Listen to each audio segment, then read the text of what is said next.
بسم اللہ الرحمن الرحیم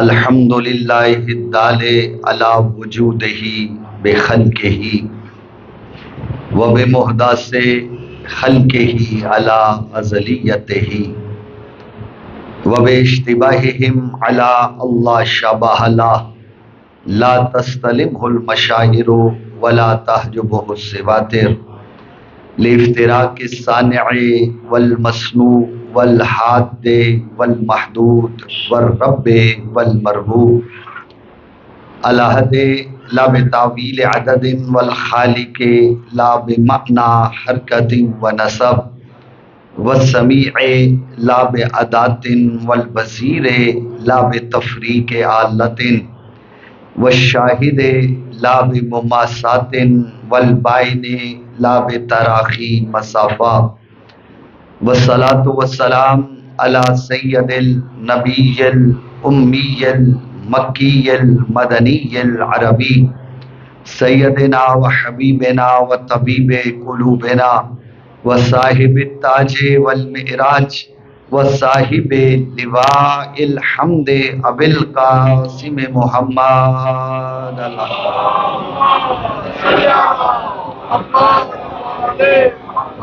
والصلاة والسلام على اہل بیتہ الطیبین الطاہرین المعصومین المنتجبین المنتخبین المظلومین المطہرین الذین اذهب اللہ عنہم الرجس وطہرہم تطہیرا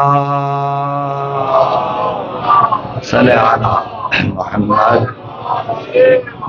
ولعنت اللہ الدائمۃ علی اعدائہم اجمعین من یومنا ھذا الی یوم الدین اما بعد فقد قال اللہ تبارک و تعالی فی کتابہ المجید و خطابہ الحمید وہو اصدق القائلین وقولہ الحق بسم اللہ الرحمن الرحیم والضحی واللیل اذا سجی ما ودعک ربک وما قلی وللآخرۃ خیر لک من الاولی ولسوف یعطیک ربک فترضی.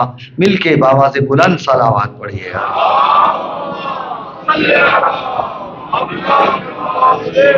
حضور جو سہارے کے بغیر بیٹھ سکتے کہ زحمت فرمائیں سامنے تشریف لے آئے, تھوڑا سا مجلس کا ماحول بن جائے. نام مولا کوشش کیجیے گا. نعرہ تکبیر اللہ, نعرہ تکبیر اللہ, نعرہ رسالت, نعرہ رسالت, نعرہ حیدری, حیدری. مل کے بآواز بلند صلوات پڑھیے گا محمد والا. صاحبان جی بکار سورہ والضحیٰ کی ابتدائی آیات تلاوت کرنے کا شرف حاصل کیا گیا. ارشاد پروردگار ہے کہ وہ والضحیٰ واللیل اذا سجی, میرا حبیب مجھے دن کی قسم, میرا حبیب مجھے رات کی قسم جب وہ چھا جائے. ما ودعک ربک وما قلی, تیرے رب نے نہ تو کبھی تجھے اکیلا چھوڑا ہے اور نہ ہی وہ کبھی تجھ سے ناراض ہوا ہے. وَلَلْآخِرَةُ خَيْرٌ لَكَ مِنَ الْأُولَى, میرا حبیب تیرا انجام, تیری آخرت, تیری اس دنیا سے بہت بہتر ہے. وَلَسَوْفَ يُعْطِيكَ رَبُّكَ فَتَرْضَى, اور ان قریب تیرا رب تجھے وہ عطا کرے گا جس سے تو راضی ہو جائے گا. ماشاءاللہ بڑے باشعور لوگ آپ تشریف فرما ہیں. تھوڑے وقت میں زیادہ باتیں کرنا چاہ رہا ہوں, اگر آپ میرے ساتھ چلیں گے تو انشاءاللہ لطف لیجئے گا کہ خداوند متعال نے اس سورہ کی ابتدا میں 2 قسمیں اٹھائیں. توجہ ہے, کوشش کرنا تھوڑا تھوڑا میرے ساتھ بولنے کی. فرمایا والضحیٰ واللیل اذا سجی, میرا حبیب مجھے دن کی قسم, میرا حبیب مجھے رات کی قسم. حضور میرا سوال یہ ہے کہ یہ قسمیں اٹھائی کس نے؟ بولے تو صحیح تھوڑا سا. بھئی اللہ نے اٹھائی ہے نا. قسمیں کون اٹھا رہا ہے؟ سارے بولے حضور اللہ قسمیں اٹھا رہا ہے. لیکن میرا سوال یہ ہے کہ کیا اللہ کو بھی قسمیں اٹھانے کی ضرورت ہے؟ بولے تو صحیح.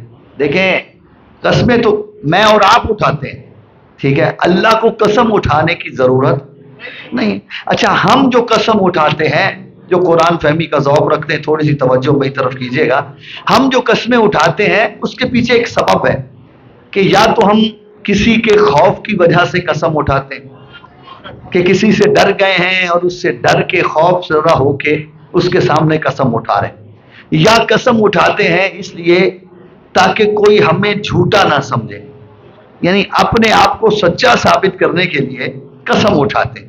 خدا بند متعال کے ہاں جھوٹ کا شائبہ تک نہیں. خدا تو جھوٹ بولتا ہی نہیں، کیونکہ جھوٹ بولا ہی جاتا ہے کسی خوف کی وجہ سے. جب خدا کو کسی کا خوف ہی نہیں ہے تو وہ قرآن میں قسمیں کیوں اٹھا رہا ہے؟ میری بات پہنچی اگر تو جملے کا لطف لیجیے گا.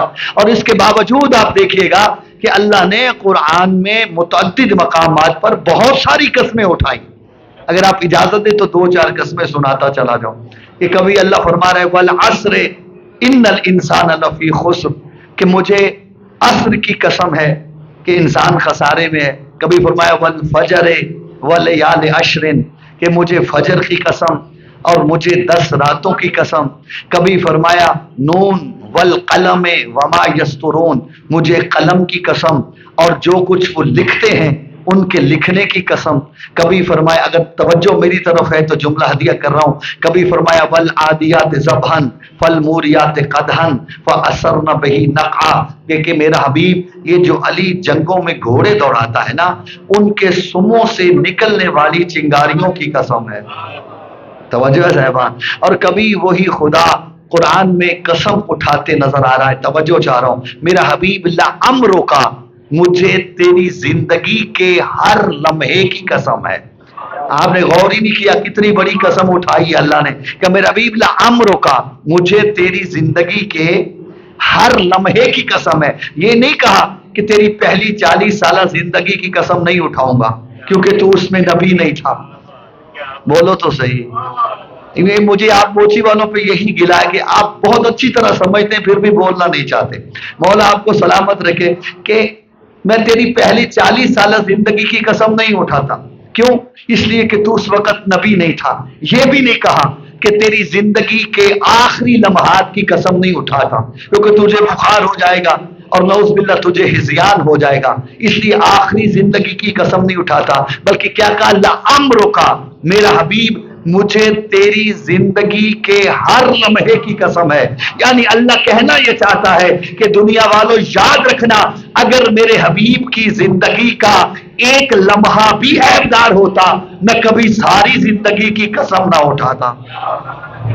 سلامت رہے آپ، مولا آپ کو سلامت رہے. کل حیدری، ایک ذرا کھل کے نعرہ سنا ہے، نعرہ حیدری. مولا آپ کو سلامت رکھے. میرا حبیب مجھے تیری زندگی کی قسم ہے. بہت ساری قسمیں اٹھائیں. کہا میرا حبیب والتین والزیتون وطور سینین وہذا البلد الامین، مجھے 3 یعنی انجیر کی قسم، مجھے زیتون کی قسم، مجھے طور سینا کی قسم اور اس امن والے شہر مکہ کی قسم. کہا میرا حبیب انہیں بتا دینا مکہ کی قسم اس لیے نہیں اٹھائی کہ اس میں کعبہ ہے، اس میں بیت اللہ ہے، اس میں قبلہ ہے کہ لوگ جس کی طرف منہ کر کے نماز پڑھیں گے، تو قبلہ پروردگارہ کیوں قسم اٹھائی؟ فرمایا لا اقسم بہذا البلد وانت حل بہذا البلد. میرے حبیب یہ مکہ اس لیے لائق قسم نہیں بنا کہ اس میں کعبہ ہے، بلکہ اس لیے لائق قسم بن گیا اس کی گلیوں میں تو چلتا ہے. اور صرف تو نہیں چلتا، ووالد وما ولد، ایک باپ ہے اور ایک بیٹا ہے جو تیرے ساتھ مل کے اس کی گلیوں میں چلے، یہ لائق قسم بن گیا. میری بات پہنچ رہی ہے صاحبہ؟ اچھا چلیں آپ میرے ساتھ چلے ہیں تو میرا جی چاہتا ہے 1 یا 2 قسمیں اور سناتا جاؤں. اجازت ہے؟ بولے تو صحیح. اللہ نے کہا میرا حبیب والشمس وضحاہا والقمر اذا تلاہا، میرا حبیب مجھے سورج کی قسم، مجھے اس کے وقت ضحیٰ کی قسم اور مجھے چاند کی قسم جب وہ سورج کے پیچھے پیچھے آتا ہے. اب جس تک میری بات پہنچے نام مولا میرے ساتھ چلے گا. مجھے سورج کی قسم، مجھے اس کے وقت ضحیٰ کی قسم اور مجھے چاند کی قسم جب وہ سورج کے اچھا ایک بات جو قرآن فہمی کا ذوق رکھتے ہیں میں ان تک یہ بات پہنچاتا جاؤں. یہ دو قسمیں دیکھے گا, اللہ نے سورج کی قسم بھی اٹھائی, چاند کی قسم بھی اٹھائی, لیکن اگر سب دونوں قسموں میں بڑا فرق ہے. جب سورج کی قسم اٹھائی تو مطلقاً اٹھائی, وہ شمس سے, مجھے سورج کی قسم. لیکن جب چاند کی قسم اٹھائی تو مطلقاً قسم نہیں اٹھائی کہ کاول قمر, مجھے چاند کی قسم ہے, نہ. جب چاند کی قسم اٹھائی اس کے ساتھ ایک شرط لگا دی, والقمر اذا طلعہ, مجھے اس چاند کی قسم ہے جو سورج کے پیچھے پیچھے آتا ہے. میں بڑی توجہ چاہتا ہوں, یعنی اللہ سمجھانا چاہتا ہے کہ ہر رات کے چاند کی قسم نہیں اٹھا رہا, اس چاند کی قسم اٹھا رہا ہوں کہ جو سورج کے, بولے تو صحیح حضور, سورج کے پیچھے پیچھے آتا ہے. اور آپ یہ مشاہدہ کیجئے گا کہ ہر چاند, ہر رات کا چاند سورج کے پیچھے پیچھے نہیں آتا. پیچھے پیچھے آنے کا مطلب کیا ہے کہ ابھی سورج کاملاً غروب نہیں ہوا ہو کہ چاند نظر آنا شروع ہو جائے. وہ چاند ہے جو سورج کے پیچھے پیچھے آتا ہے کہ ابھی سورج غروب مکمل طور پہ نہیں ہوا, چاند نظر آنا شروع ہو گیا. اب آپ مشاہدہ کیجئے گا کہ یکم تاریخ سے لے کر 10 تاریخ تک کا چاند کبھی سورج کے پیچھے نہیں آتا. سورج پہلے غروب ہو جاتا ہے, چاند اس کے وقفے کے بعد طلوع ہوتا ہے. اور اسی طرح آخری ماہ کا چاند جو آخری اشرا ہے 19 20 21 سے لے کے آخری ماہ تک کا چاند, یہ بھی سورج کے پیچھے پیچھے نہیں آتا. تو پھر وہ کون سا چاند ہے جو سورج کے پیچھے پیچھے آتا ہے؟ وہ ہے 11 12 13 14 15 16 کی راتیں. یہ وہ راتیں ہیں کہ جب چاند اپنے عروج پہ ہوتا ہے, جب چاند اپنے کمال پہ ہوتا ہے, جب چاند اپنے کمال پہ ہوتا ہے تب وہ سورج کے پیچھے پیچھے آتا ہے. ابھی سورج غروب نہیں ہوا ہوتا کہ چاند نظر آنا شروع ہو جاتا ہے. یعنی اللہ نے یہ قسم اٹھا کے سمجھا دیا کہ والقمر اذا طلعہ, کہ مجھے اس چاند کی قسم ہے جو سورج کے پیچھے پیچھے آتا ہے. یعنی اللہ سمجھانا یہ چاہتا ہے کہ اللہ جس کی قسم اٹھاتا ہے وہ باکمال ہوتا ہے. اسے سمجھ آئیے میری بات, اگر باکمال ہے تو لائق قسم ہے, اگر باکمال نہیں ہے تو اللہ اس کی قسم کبھی نہیں اٹھاتا. لیکن ایک جملہ جس کے لیے میں آپ کو اتنی ساری زحمت دے کے لایا کہ اللہ نے فرمایا والشمس وضحاہا والقمر اذا طلعہ, مجھے سورج کی قسم, اس کے وقت ضحیٰ کی قسم, اور مجھے چاند کی قسم جب وہ سورج کے پیچھے پیچھے آتا ہے. اس آیت کی تفسیر بتلاتے ہوئے سید الانبیاء نے فرمایا یا علی انا کالشمس وانت کالقمر, اے علی میری مثال سورج کی مثال ہے اور تیری مثال چاند کی مثال ہے. یعنی رسول سمجھانا چاہتے تھے اے علی میں شمس نبوت ہوں اور تو وہ قمر ولایت ہے کہ میں اپنے غروب ہونے سے پہلے غدیر میں تیرے طلوع ہونے کا اعلان کر کے جاؤں گا. حیدری, جس تک میری حیدری میری بات پہنچی ہے صاحبان, جس تک میری بات پہنچی. اچھا حضور اللہ نے قسمیں اٹھائی, جہاں میں بات کر رہا تھا ایک قسم آپ کی محبت کی نظر اور کرتا چلا جاؤں, گھبرائے تو نہیں بیٹھے نا. اللہ نے کہا میرا حبیب والنجم اذا ہوا ما ضل صاحبکم وما غوا وما ینطق عن الہوى ان هو الا وحی یوحی. بھائی بڑی مشہور و معروف آیا ہے لیکن بڑی توجہ چاہ رہا, کہتا ہے والنجم اذا ہوا, میرا حبیب مجھے اس ستارے کی قسم ہے کہ جو بطول کی شادی کا پیغام لے کے علی کی دہلیز پہ اترا ہے. جو بول سکتے ہیں میرے ساتھ, والنجم اذا ہوا, مجھے اس ستارے کی قسم ہے کہ جب اس نے حرکت کی. ما ضل صاحبکم وما غوا, میرا بیوی نے بتا دے کہ تمہارا یہ صاحب نہ یہ گمراہ ہے نہ ہی اس کے دماغ میں خلل ہے. ما ینطق عن الہوى ان هو الا وحی یوحی, کہ یہ تو اپنی خواہش سے بولتا ہی نہیں, یہ جب بھی بولتا ہے میری وحی سے بولتا ہے. بھئی عجیب ہے جو قرآن فہمی کا ذوق رکھتے ہیں. اللہ نے قرآن کریم میں اپنے حبیب کو بہت سارے القاب سے یاد کیا. رسول کہا, نبی کہا, اپنا عبد کہا, یاسین کہا, طٰہٰ کہا, مزمل کا, توجہ ہے نا صاحبان, مدثر کہا. لیکن اس آیت میں اللہ نے اپنے سے جڑی کسی نسبت کا تذکرہ نہیں کیا, بلکہ کہا ما ضل صاحبکم, تمہارا صاحب گمراہ نہیں. صاحب کا معنی سمجھتے ہیں آپ؟ صاحب اسے کہتے ہیں جو ساتھ مل کر بیٹھے, وہ ہوتا ہے صاحب، اسی سے صحابی نکلا ہے۔ تو اللہ نے یہ کہا کہ تمہارا یہ صاحب گمراہ نہیں ہے، یعنی اللہ سمجھانا یہ چاہتا ہے کہ جو رسول کو گمراہ سمجھتے ہیں وہ کوئی کافر یا مشرک نہیں، محمد کے ساتھ بیٹھنے والے۔ اللہ جانے کس تک میری بات پہنچی اور کس تک نہیں پہنچی۔ یہ رسول کے پاس بیٹھ کے کہتے ہیں نعوذ باللہ یہ گمراہ ہے، اس کے دماغ میں خلل ہے۔ اللہ نے قسم اٹھائی والنجم اذا ہوا، مجھے اس ستارے کی قسم ہے جس نے حرکت کی ہے، انہیں بتا دے ما ضل صاحبکم وما غوا، تمہارا یہ صاحب، یہ جس کے پاس تم بیٹھ کے بڑے بڑے ایمان کے دعوے کرتے ہو، یہ میرا رسول تمہارا صاحب ہے نا، یہ نہ گمراہ ہے نہ اس کے دماغ میں خلل ہے۔ کیوں؟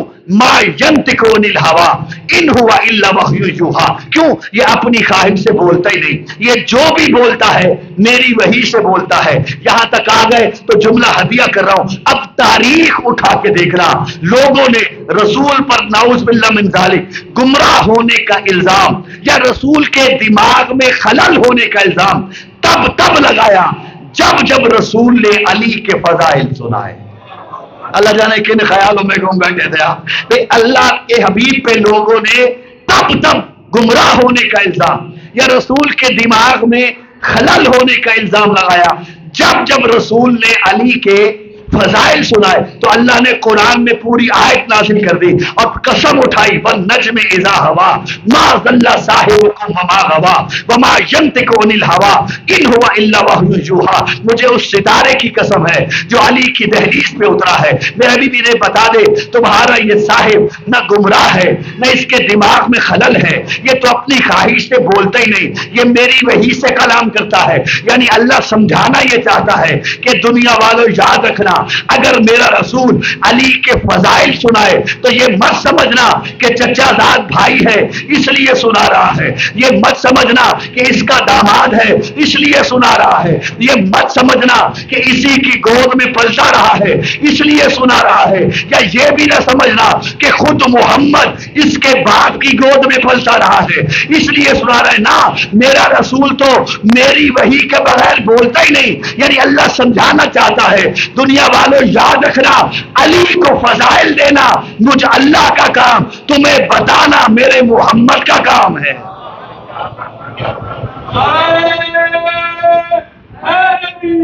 یا سلامت رہے آپ کہ اللہ جس بات کے لیے میں آپ کو ضامت دے رہا، شکر گزار ہوں آپ کی توجہات کا، کہ یہ اللہ نے قرآن کریم میں قسمیں اٹھائی۔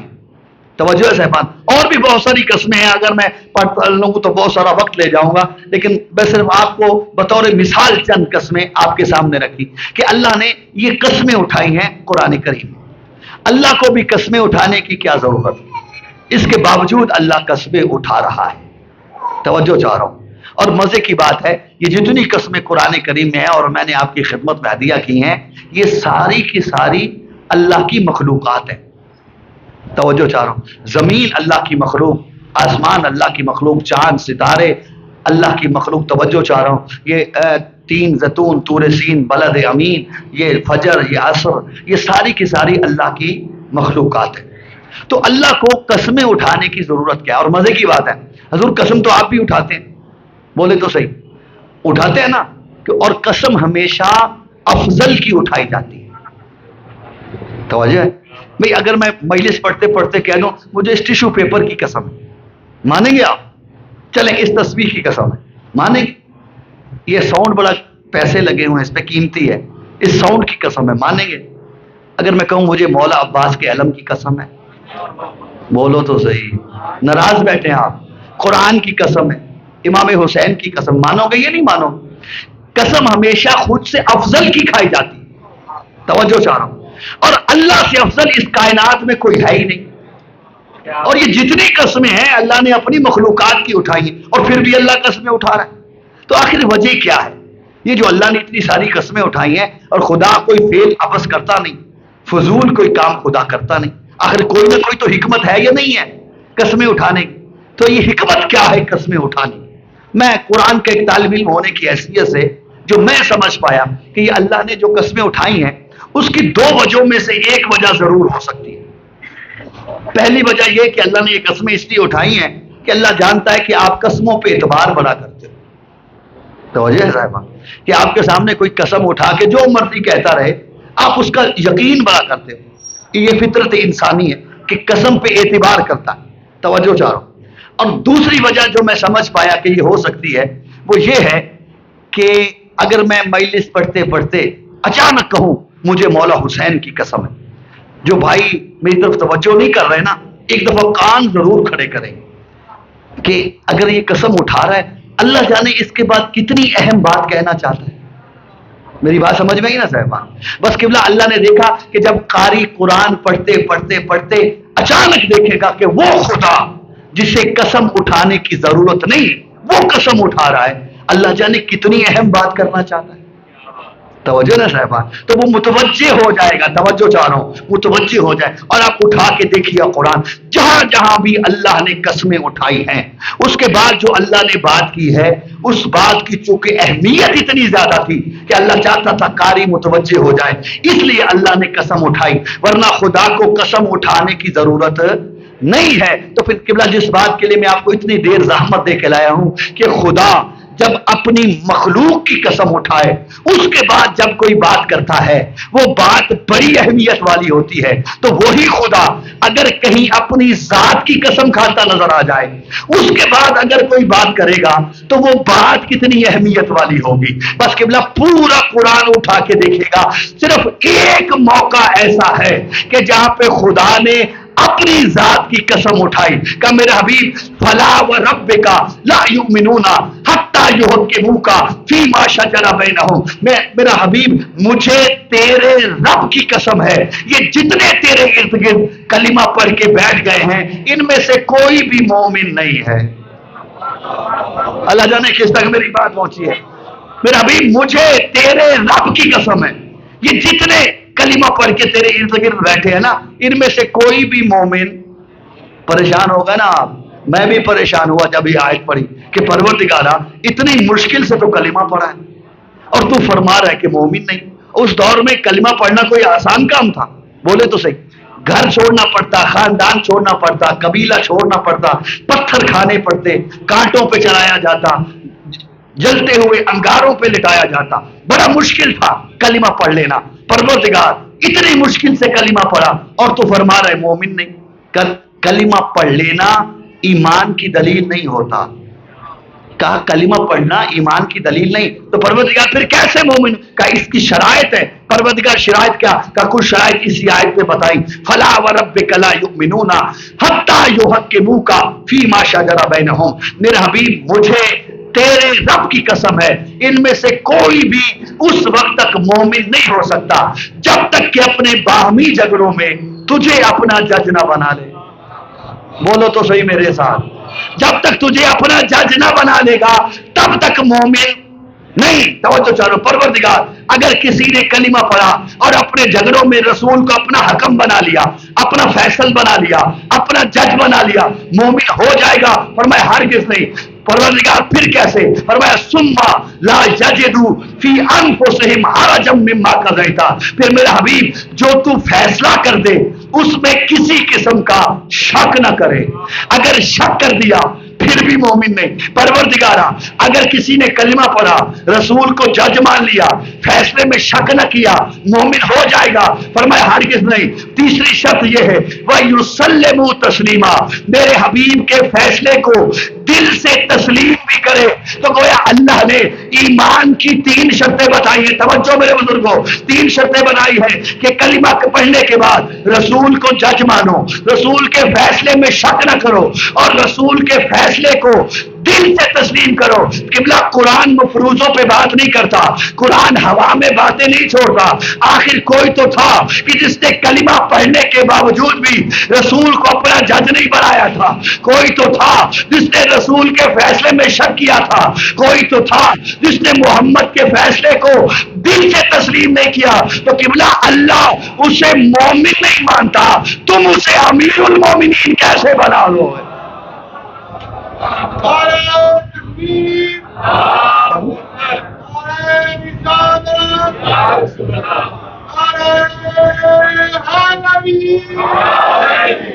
مولا آپ کو سلامت رکھے. کہ میرا بھی بس ضحیٰ اب باتوں سے باتیں نکلتے جائیں گی. جو آیا سرنامہ کلام میں پڑھی اس پہ ایک جملہ اور سنیے گا اور مجھے اجازت دیجیے گا. کہ والضحیٰ واللیل اذا سجا. میرا حبیب مجھے دن کی قسم، میرا حبیب مجھے رات کی قسم جب چھا جائے. ما ودعک ربک، تیرے رب نے تجھے کبھی اکیلا نہیں چھوڑا. جو بول سکتے ہیں میرے ساتھ، تیرے رب نے تجھے کبھی اکیلا نہیں چھوڑا. اچھا اللہ نے اس سے پہلے دو قسمیں اٹھائی ہیں، ایک دن کی قسم اور ایک بولیں رات کی قسم. دن اور رات کی قسم اٹھا کے کہا کہ میرے حبیب تیرے رب نے تجھے کبھی اکیلا، بولے تو صحیح حضور، نہیں چھوڑا. نہیں جانتا کہ اللہ کی مصلحت کیا ہے. اللہ کوئی اور قسمیں بھی اٹھا سکتا تھا، جیسے بہت ساری جو ہے وہ صورتوں میں اٹھائی ہیں اللہ نے قسمیں. تو اللہ کوئی اور قسم بھی اٹھا سکتا تھا کہ اللہ کہہ دیتا کہ مجھے فجر کی قسم ہے، اللہ کہہ دیتا مجھے سورج کی قسم ہے، چاند کی قسم ہے. لیکن اس آیت میں بالخصوص اللہ نے دن اور رات کی قسم اٹھائی. نہیں جانتا اللہ کی مصلحت کیا ہے، لیکن بس میں اتنا سمجھ پایا کہ اللہ نے کہا میرے حبیب مجھے دن کی قسم، مجھے رات کی قسم، جب وہ چھا جائے میں نے تجھے کبھی اکیلا نہیں چھوڑا. یعنی اللہ سمجھانا یہ چاہتا ہے کہ اگر دن ہو تو میں نے دن میں بھی کبھی رسول کو اکیلا نہیں چھوڑا، رات ہو تو میں نے کبھی رات کو بھی رسول کو اکیلا نہیں چھوڑا. دن ہے یا رات ہے، میں نے رسول کو کبھی اکیلا نہیں چھوڑا. اب اگر کوئی رات کے اندھیرے میں رسول کو اکیلا سمجھ کے پیچھے چل پڑے تو سمجھ لینا اس کا قرآن پہ ایمان ہی نہیں تھا. جس تک میری بات پہنچی ہے. لیکن اللہ نے کہا میرا ابھی میں نے تجھے کبھی اکیلا، جتنے آرام سے آپ بولیں گے میں بھی اتنے آرام سے بولوں گا جس تک میری بات پہنچ رہی. صرف ایک جملہ کہنا ہے مجھے اور زحمت تمام کر رہا ہوں. میرا ابھی میں نے کبھی تجھے اکیلا، سارے بولے حضور، نہیں چھوڑا. اس آیت کو ذہن میں رکھیے گا. کعبہ کی دیوار پہ ہاتھ رکھ کے تنہا مصطفیٰ سورہ والقلم کی جلالی آیات کی تلاوت کر رہے ہیں. توجہ چاہ رہا ہوں، تنہا. اور ماحول کیا ہے، نگاہوں میں ماحول بنائیے گا اگر جملے کا لطف لینا ہے. تنہا رسول کعبہ کی دیوار پہ کھڑے ہو کے سورہ والقلم کی جلالی آیات کی تلاوت کر رہے ہیں. اور سین مسجد حرام میں اس وقت کے مشرکوں کے بڑے بڑے سردار بیٹھے. اور وہ آیتیں کیا ہیں کہ جس میں عرب کے مشرکوں کی برائیاں ہیں کہ یہ ظلیم ہے، یہ عتل ہے، یہ سرکش ہے، یہ بد نسل ہے، یہ بد نسب ہے، یہ بد خلق ہے، یہ بد خلق ہے. مشرکوں کی برائیاں. اور تنہا رسول کھڑے سورہ والقلم کی ان جلالی آیات کو تلاوت کر رہے ہیں. اب مشرکوں نے ایک دوسرے کو دیکھا اور کہتے یہ ابو طالب کا بھتیجا، یہ عبداللہ کا لخت جگر، یہ محمد، یہ ہمیں کب تک گالیاں دیتا رہے گا. بھائی بڑی توجہ چاہ رہا ہوں. میرا رسول تو کبھی کسی کو گالی دیتا ہی نہیں، وہ تو خلق عظیم کا مالک ہے، وہ تو قرآن کی آیتیں پڑھ رہا ہے. اب یہ مشرک تو نہیں مانتے نا کہ یہ قرآن کی آیت ہے، وہ تو مصطفیٰ کو بھی رسول نہیں مانتے، تو قرآن کو کیا مانیں گے؟ وہ تو یہی سمجھ رہے تھے کہ یہ محمد ہمیں گالیاں دے رہا ہے، جبکہ میرا رسول قرآن کی آیات کی تلاوت کر رہا تھا. توجہ میرے بزرگوں نوجوان بھائیوں کہ یہ عتل ہے، یہ ظلیم ہے، یہ بدخلق ہے، یہ حماز ہے، یہ مشاہ ہے، یہ نمیم ہے. اٹھا کے دیکھیے گا سورہ والقلم کی یہ آیات جس میں مشرکوں کی برائیاں ہیں کہ یہ عتل ہے، یہ سرکش ہے، یہ ظلیم ہے، یہ جو ہے بد کردار ہے، یہ بد نسل ہے، یہ بد نسب ہے. اب یہ برائیاں بیان کر رہے تھے. مشرکوں نے ایک دوسرے کو دیکھا، یہ ابو طالب کا بھتیجا، یہ عبداللہ کا لخت جگر، یہ محمد ہمیں کب تک گالیاں دے گا. توجہ چاہ رہا ہوں. ایک نے دوسرے نے کہتے چاہتے کیا ہو، کہتے موقع بڑا اچھا ہے، محمد تنہا ہے، تلوار نکالو اور محمد کا سر قلم کر دو. قبلہ ایک چلا رسول کو قتل کرنے کے لیے، قریب پہنچا، جیسے ہی تلوار کو نیام سے نکالا، وہ جس نے قتل محمد کا مشورہ دیا تھا اسی نے چیخ کے کہا خبردار محمد پہ تلوار نہ چلانا، واپس آ جاؤ. اب یہ واپس پلٹا، کہتا تو عجیب انسان ہے، پہلے خود ہی قتل محمد کا مشورہ دیا، اب روکا کیوں؟ تیرے چہرے کا رنگ کیوں زرد پڑ گیا؟ بڑا اچھا موقع تھا، تلوار میں نے نکال لی تھی، بس ایک ضرب کی دیر تھی، محمد قتل ہو جاتا، تیرا رنگ کیوں زرد ہو گیا؟ کیوں روک رہا ہے؟ کہ تو اکیلا سمجھ کے گیا تھا. کہا اکیلا ہی تو ہے، کہ وہ دیکھ دور کھڑا ابو طالب محمد کی حفاظت کر رہا ہے.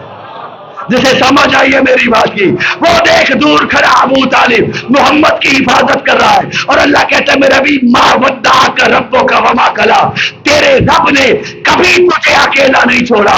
اور مشرک اعتراف کر رہا ہے کہ محمد اکیلا نہیں ہے، ابو طالب ساتھ ہے، تو پھر میں جملہ کہنے کا حق رکھتا ہوں کہ جو اللہ کا نمائندہ بن کے محمد کی حفاظت کرے اسی کو تو ابو طالب کہتے ہیں۔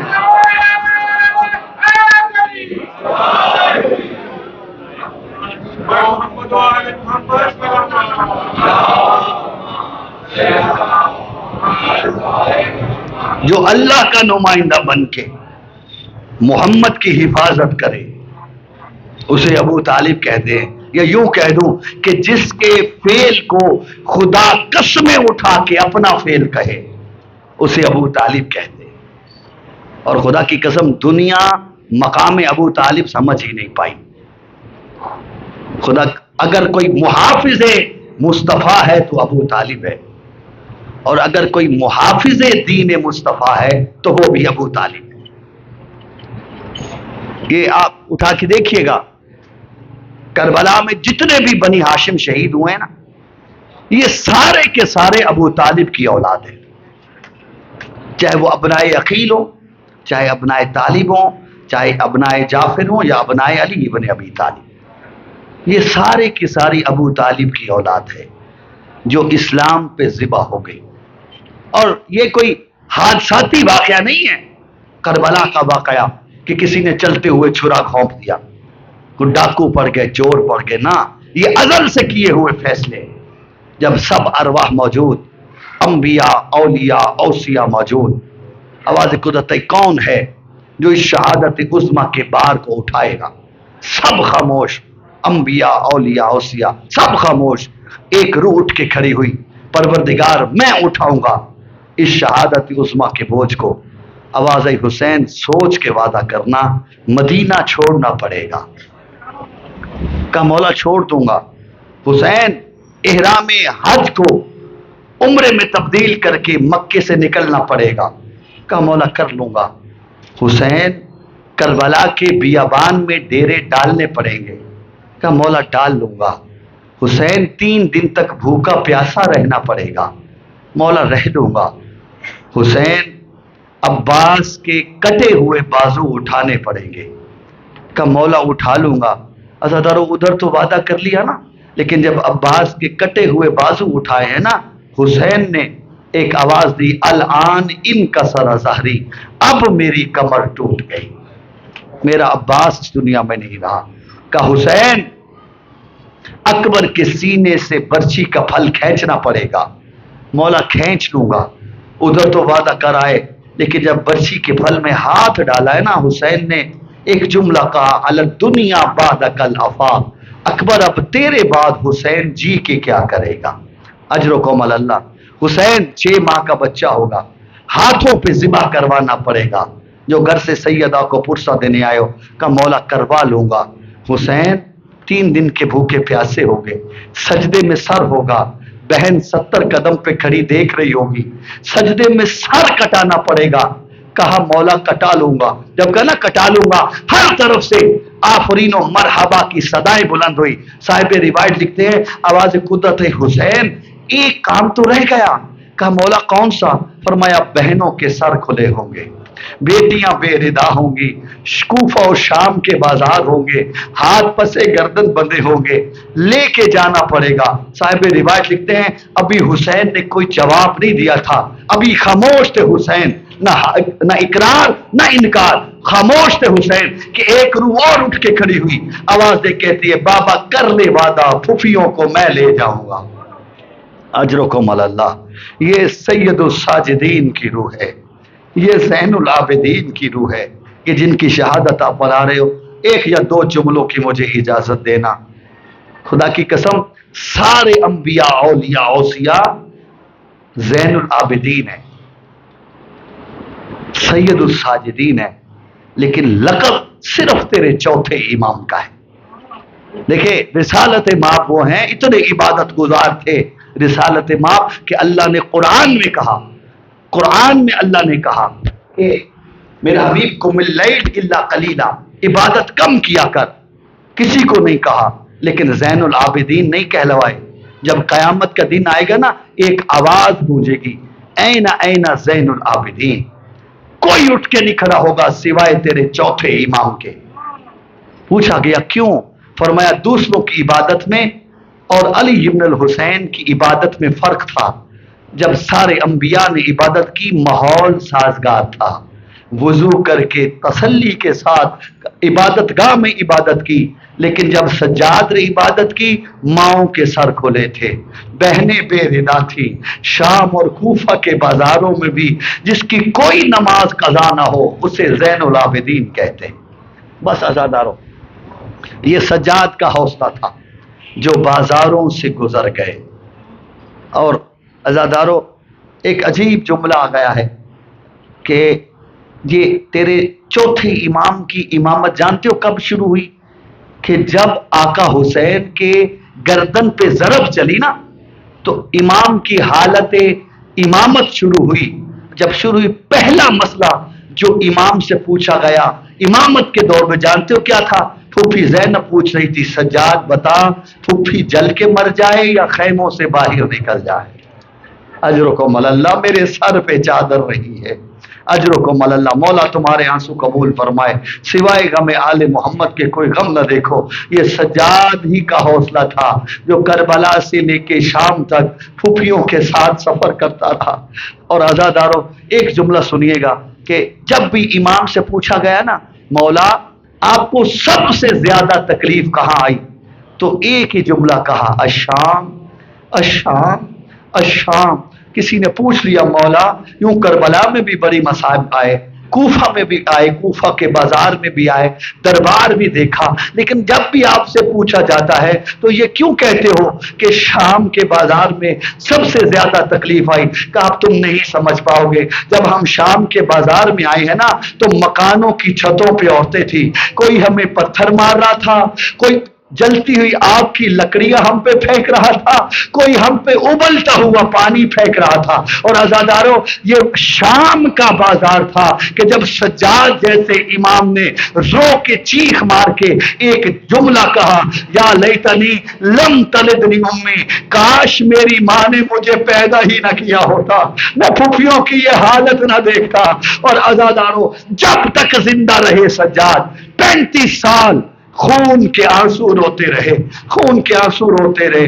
جب پانی سامنے آتا خون کے آنسو روتے، جب کھانا سامنے آتا خون کے آنسو روتے۔ بس مجھے ایک جملے کی اجازت دینا، جو اب تک نہیں رو پایا، آل محمد سے آنسوؤں کی بھیک مانگ لینا۔ منہال آیا، مومن تھا، مدینے میں ملنے آیا مولا سے، دیکھا سجاد خون کے آنسو رو رہے، کہا مولا بس کر دیجئے، بہت رو لیا آپ نے۔ کہا منہال تو نے میرے حق میں انصاف نہیں کیا، ارے یعقوب کا ایک یوسف گم ہوا تھا، اتنا روئے، وب یزت عیناہ من الحزن، آنکھیں سفید ہو گئی، اور میرے تو 18 یوسف مارے گئے، لا مثل لہم ولا نظیر لہم، جن کی کوئی مثل و نظیر نہیں تھی۔ منہال کہتے ہیں مولا شہادت تو آپ کا ورثہ ہے، ہم کب کہتے ہیں شہادت ہمارا ورثہ نہیں، لیکن منہال کیا یہ بھی ہمارا ورثہ تھا؟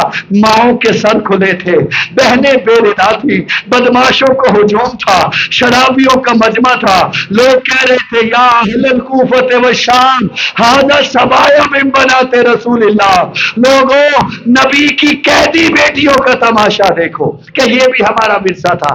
بس عزادارو، میں نے تہمت کو تمام کیا۔ جب آقا سجاد نا بازار میں نکلتے تھے نا، بازار کو دیکھ کے روتے، اور اگر یہ مقتل کے لفظ ہے کہ اگر سجاد بازار میں ہوتے اور کوئی قصاب اپنے جانور کو ذبح کر رہا ہوتا نا، سجاد کو دیکھ کے چھپا لیتا، قصاب اپنے جانوروں کے گوشت پہ کپڑا ڈال دیتے تھے، اور اگر سجاد کی نگاہ پڑ جاتی تو دیکھ کے فرماتے ہو عبد خدا ذبح کے قانون جانتا ہے؟ وہ کہتا ہاں مولا، پانی پلا کے ذبح کیا ہے، کھانا جیسے چارہ کھلا کے ذبح کیا ہے۔ یہ کہنا ہوتا سجاد کی چیخیں بلند ہوتی، کربلا کی طرف منہ کر کہتے ہیں بابا حسین یہ تیرا اپنا مقدر ہے، لوگ تو جانوروں کو بھی پیاسا ذبح نہیں کرتے، لوگ تو جانوروں کو بھی بھوکا ذبح نہیں کرتے، بابا آپ کو بھوکا پیاسا ذبح کیا گیا۔ بس عزادارو، خدا لعنت کرے عبد الملک ابن مروان پہ، اس نے 24 محرم کی رات تیرے امام کو زہر دے دیا۔ عزادارو ساری رات تیرا قیدی امام تڑپتے رہے، وہ جس کے ہاتھوں پہ ابھی بھی زنجیروں کے نشان موجود تھے، گلے میں ابھی بھی توق کے زخم باقی تھے، عزادارو ساری رات تڑپتے رہے۔ جب فجر کا وقت قریب آیا نا، امام باقر کو قریب بلایا، اسرار امامت تفویض کیے، اور تفویض کرنے کے بعد ایک جملہ کہا، تیرے چوتھے امام نے ایک جملہ کہا باقر بیٹا میری شہادت کے بعد میری لاش پہ بین ضرور کرنا۔ اور عزاداروں مجھے نہیں سمجھ آئی، عزاداروں وہ امام جو بیٹے کو وصیت کر رہا تھا، مولا تیرا اپنا بابا جب اس دنیا سے گیا آپ کو بین کرنے کی مہلت نہیں دی گئی، ہاتھوں میں ہتھکڑیاں تھی، پاؤں میں بیڑیاں تھی، گلے میں خاردار توق تھا، جب بابا کے لاشے پہ آئے تازیانوں کے ساتھ بابا کے لاشے سے اٹھایا گیا۔ بس اللہ دارو تیرے چوتھے امام کی روح نے پرواز کیا، جب تیرا امام نے باقر بابا کو غسل دینے لگے نا، کپڑے اتارے تو باقر کی چیخیں بلند ہوئی۔ کسی نے پوچھا مولا کیوں اتنے دردناک چیخیں سے رو رہے ہو؟ کہا میرے بابا کی کمر پہ ابھی تک تازیانوں کے نشان موجود ہیں، میرے بابا کے گردن پہ ابھی تک توق کے زخموں کے نشان موجود ہیں۔ بس اللہ دارو امام باقر نے بابا کو غسل بھی دیا، کفن بھی دیا، اور عزادارو جب بابا کا لاشا اٹھانا چاہا نا، امام سجاد کی ایک چھوٹی سی بیٹی ہے بابا کے لاشے سے چمٹ گئی، رو کے کہتی ہے اپنے بابا کو نہیں جانے دوں گی۔